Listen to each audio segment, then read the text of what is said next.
আজকে আমরা রিভিউ দিচ্ছি আড়ং ডেইরির গোলাপ জাম। আর এটা খাওয়ার জন্য 1/3 পরিমাণ সিরাপ ফেলে দিয়ে সম পরিমাণের গরম পানি মিশিয়ে 10 মিনিট পরে পরিবেশন করতে হবে। এটা ফ্রিজে ছিল, মানে নর্মাল ফ্রিজে। তো আমি রাইট নাও একটু রুম টেম্পারেচার করব, তারপর পানি গরম দিছি, সেটা অ্যাড করব। আর এটা দাম 350 টাকা। আর এটা 1 কেজি। ও মাই গড, টু মাচ। আর এখানে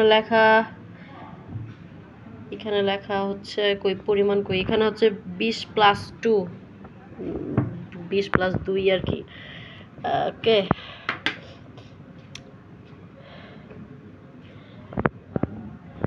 এই বেসিক্যালি কেমনে খুলে সেটা লেখা। আমি ভাবতেছিলাম যে আর কোনো ইনস্ট্রাকশন দেওয়া আছে কিনা।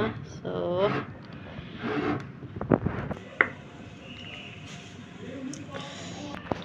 অনেক কষ্ট হয়েছে খুলতে, বাট এটুকু খুলতে পারছি। আর এই যে ভিতরের অবস্থা। এখন 1/3 ফেলে দিব, বলা যায় 1/3 যে এরকম ইমাজিন করি যে এটুকু ফেলে দিব, তারপর আবার এটুকু গরম পানি ভরবো।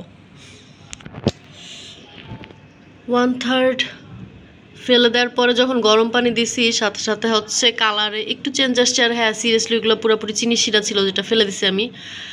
আর গরম পানি তো আমার ক্যান অলরেডি গরম হয়ে গেছে মোটামুটি। অ্যান্ড বলা যায় চিনি শিরা আর আমার পানি তো সম্পূর্ণ মেশে নাই, তাই না? সো আর মিষ্টির স্মেল বেরোনো শুরু হয়েছে, ঠিক আছে, মানে গরম তাই। ওকে ওকে, আমি ট্রাই করব চিনি শিরা আর আমার পানিটাকে মিলানোর, এর জন্য আর কি উঠাচ্ছি।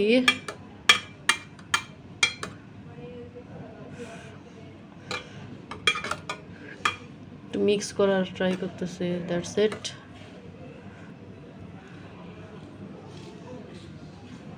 ওকে, I give up.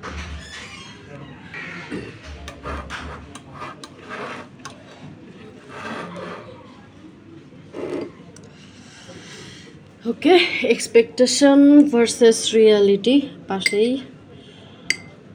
And try করতেছি, মোটামুটি শক্ত আছে। অ্যান্ড ভিতরের কালার এরকম।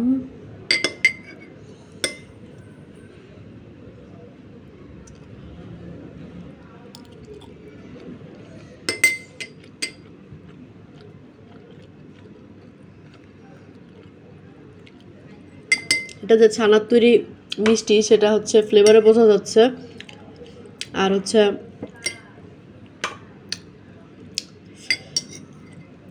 ছানার ফ্লেভার আছে, মিষ্টি আছে।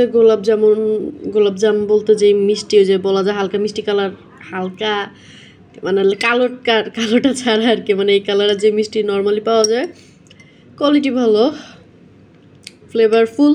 হ্যাঁ, আর এটা যে ছানা আছে প্রপার এই স্টাইলের আর কি, ফ্লেভারে পাওয়া যাচ্ছে। মিষ্টি কেমন, আমি তো উপরের পার্ট থেকে নিছি, আর পুরোপুরি ভিতরে গরম যায়নি, কারণ আমার একটা ফ্রিজে ছিল। তো আমি বলবো বেস্ট ইউজের জন্য এটা নর্মালে থাকবে রুম টেম্পারেচারে, তারপর সেই গরম পানির কাজটা করলে আপনার প্রপারলি গরম হবে, মজা লাগবে।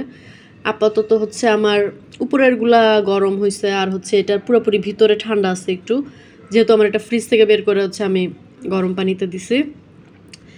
আর বেসিক্যালি এই যে রসসহ বাটিতে নিয়ে ওভেনে গরম করে খেতে পারেন। ওকে, বাট ওরা এই মানে চেঞ্জ করা, মানে যে পানি অ্যাড করারটা লিখে ভালো করছে, বিকজ অনেক চিনি শিরা, ঘন চিনি শিরা ছিল। সো আমার মনে হয় যে আমার 1/3 ফেলে দিছি, তো বাকিটুক চিনি শিরা আছে। আর ঠিকমতো গলে নাই, এর জন্য এরকম দেখা যাচ্ছে, কারণ খুব ঘন চিনি শিরা ছিল যেটা ফেলে দিছি। ওকে, এই ছিল।